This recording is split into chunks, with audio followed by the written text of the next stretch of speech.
Nova Group zany a dia société groupe anankiefatra izy.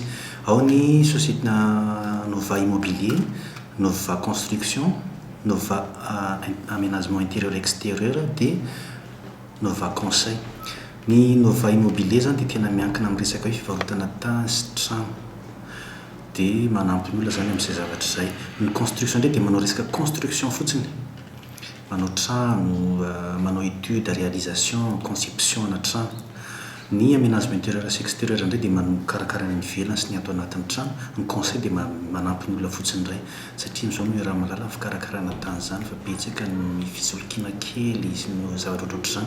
Dia izay zany miara-miasa amina misy ingénieur moa zany amin'ny resaka construction, misy architecte, dia misy notaire sy juriste, dia ny équipe moa zany manana ouvrier spécialisé maro.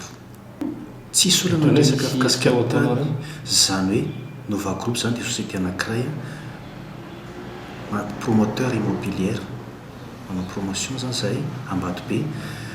Manana tanjona zany zay anenjika 50 bâtiments isan-taona, 14 bâtiments zany ataonay amin'ilay Ambatobe, dia mbola manenjika 16 bâtiments zay ankoatran'io anaty amin'ity taona ity.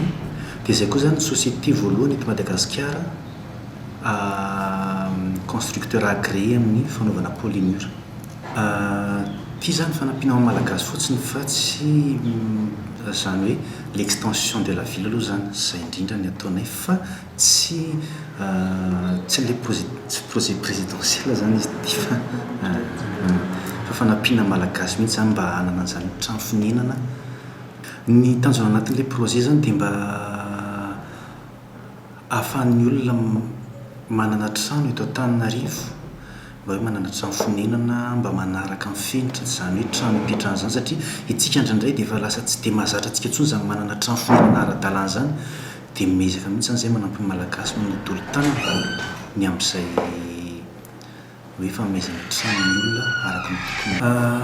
Zao efa mandeha be ny eto amintsika ny resaka urbanisme dia miezaka zany zay mba manaraka an'izay sehatra izay satria tsika zany ohatrany hoe rehefa misy trano anankiray dia misy mahazo ipetrahana kely fotsiny dia mety.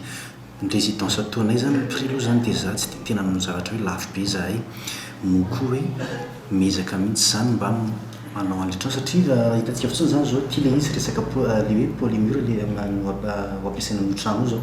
I polymure io zao dia efa misy 10 taona mahery tany États-Unis sy tany Europe fa zay no ampiasana azy voalohany eto Madagasikara.